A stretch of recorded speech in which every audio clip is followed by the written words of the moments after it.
In this lesson, we're going to learn how to convert recurring decimals to fractions. And so a couple of weeks ago, you learned about rational and irrational numbers in Miss Allen's class. And so just to remind you, a rational number is any number that can be expressed as a quotient of fractions or two integers. And so some examples of rational numbers are your whole numbers. 0 is a rational number. Decimals like 2.3, because I can convert that to a fraction.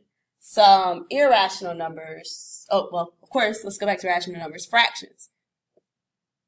Now, irrational numbers are numbers that cannot be converted to fractions. So those decimals that go on and on forever are those imperfect square roots. So like the square root of 13. If I try to take the square root of 13, I get this ugly long decimal, so it's an irrational number. But the square root of 9 is just 3 when I simplify it, so that is a rational number. Some more irrational numbers, pi, and then a decimal that does not repeat. It just goes on and on forever. Now, if it's a decimal that does repeat, like 2.3 repeating, that is a rational number because I can convert it to a fraction. And so in this lesson, we're going to see how we do that. So it says, we all know that 0.3 repeating is equivalent to 1/3. But let's learn how to convert uncommon repeating decimals to fractions. And so I give you some steps, and I'm going to go through those steps with the examples. So step 1 says let x represent the given recurring decimal. So x represents 0.3 repeating. Using powers of 10, we generate two equations that are the same behind the decimal. And so powers of 10 it just means that whenever I multiply by 10, I'm able to just move the decimal one place to the right. So if I multiply by 10, and if I move that decimal to the right once, it becomes 3.3 repeating. The goal is to eliminate the numbers behind the decimal. And so behind my decimal, I have the same thing, so I can stop right there. So step 3 says subtract the small equation from the large equation. So 10x equals 3.3 repeating minus x equals 0.3 repeating. When I subtract my decimals, 0.3 repeating minus 0.3 repeating, the decimal goes away and I'm left with 3. 10x minus 1x is 9x. Step 4, solve the one-step equation that remains. The solution represents the fraction that is equivalent to the recurring decimal. So if I divide both sides by 9 to get x by itself, I'm left with x equals 3/9. But I can simplify my fraction by dividing by 3, and I get 1/3. Let's try another example. This time we need to convert 0.8 repeating to a fraction. This time it just has a little dot. If you can see it over the 8, that's another way of notating that it's a repeating decimal. I would encourage you to pause the video, try it on your own, make sure you use pencil, and then play the video to make sure you did it correctly. So x is going to represent our recurring decimal of 0.8 repeating. And if I multiply by 10x, I get 8.8 repeating because I have to move the decimal one place to the right. And so I don't have to go any further with my powers of 10 because I have the same thing behind both of my decimals. So I'm ready to move on to the step where I subtract the small equation from the large equation. 10x equals 8.8 repeating minus x equals 0.8 repeating. When I subtract, the decimal cancels out and I'm left with 8. 10x minus 1x is 9x.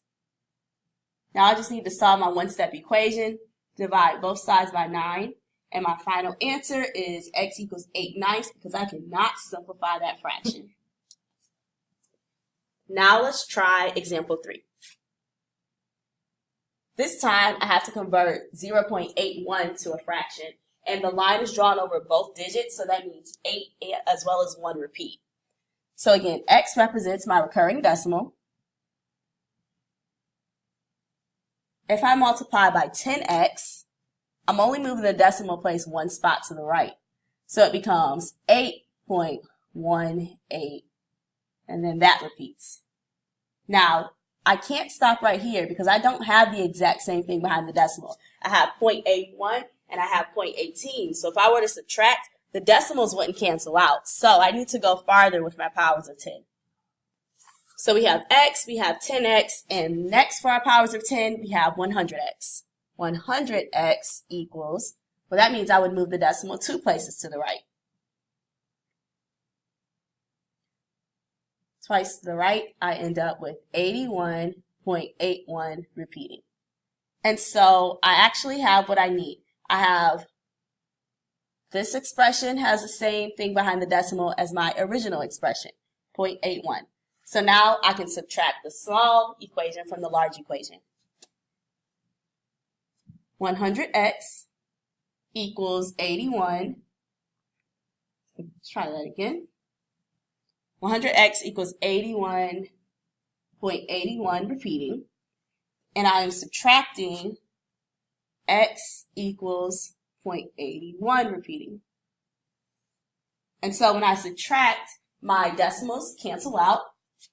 And I have 81 equals 100x minus 1x, 99x. Now I just need to get x by itself. So I'm going to divide both sides of the equation by 99. And when I do that, I'm left with x equals 81 over 99. However, both of these numbers are divisible by 9. I can simplify. And when I divide, I get 9 over 11, which is my final answer. Now, I would encourage you to pause the video and try example 4. All right, so example 4. This time, the dot is only over the 8, so that means that 8 is the only digit that repeats. So let's use our powers of 10 to generate some equivalent equations. X is going to represent my repeating number, or my number in general, so 2.138 repeating. If I multiply by 10, I move the decimal 1 place to the right. So I now have 21.38, and the 8 repeats. I don't have equivalent expressions, equivalent numbers behind the decimal, so I need to keep going with my powers of 10. Let's try 100x. That means I'm moving the original decimal 2 places to the right. So now I have 213.8 repeating. I still don't have equivalent expressions behind the decimal. Let's try another one. Let's try 1000x.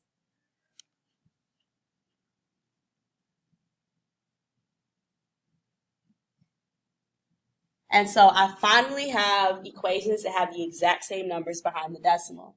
Here, 0.8, and here, 0.8. So I'm not even using my original equation. I'm using 1000x and 100x this time.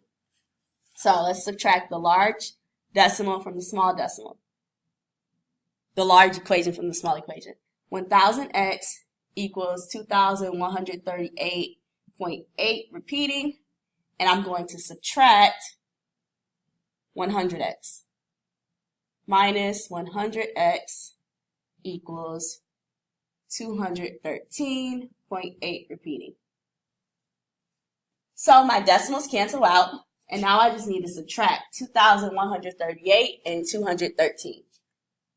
8 minus 3 is 5, 3 minus 1 is 2, 11 minus 2 is 9, and then bring down my 1. That's equal to, well, 1000x minus 100x is 900x.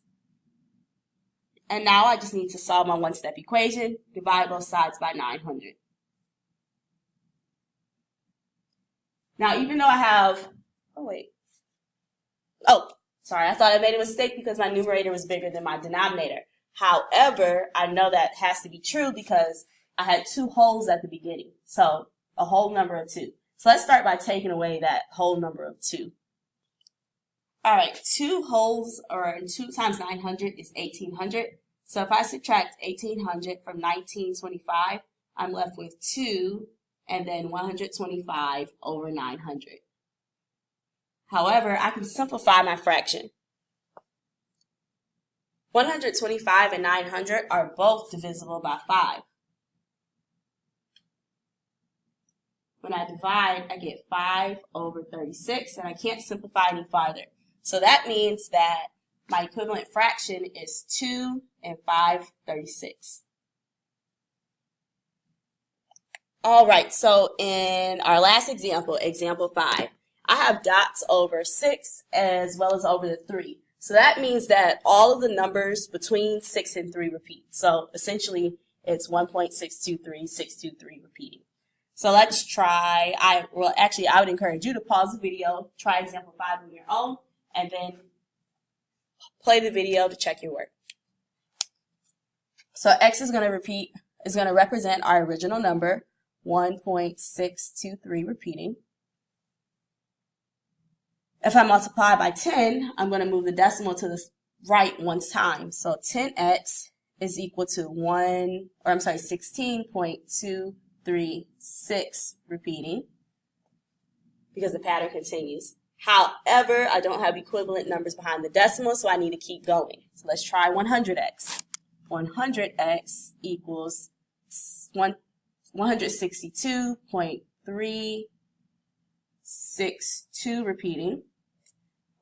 I don't have any equivalent expressions behind the decimal, so let's try 1000x. 1000x equals, this time I'm moving the decimal 3 times to the right, 1,623 and then 623 repeats. And I finally have equivalent expressions, 1000x and my original number of x. So let's make those two our equations that we used to solve. So 1000x equals 1,623.623 repeating, and I need to subtract x equals 1.623 repeating. When I subtract, my decimals cancel out, and now I just need to subtract 1,623 minus 1. 1,622 equals 1,000x minus x, 99x. Sorry, 999x. And my last step is to divide by 99 to isolate the variable. Well, not quite my last step. When I divide, my numerator is larger than my denominator, and that's because in my original number, I had a whole number of 1 behind the decimal. So let's subtract 999 from 1,622. When I subtract, I get 1 and 623 over 999. I think both of these numbers are divisible by 3. Oh, maybe not. I do not think I can simplify this number, so I'm done. Because this does not simplify, my final answer is 1 and 623.99 over 999. All right, in this lesson, we learned how to convert recurring decimals to fractions, and now see Ms. Wilson for the independent practice.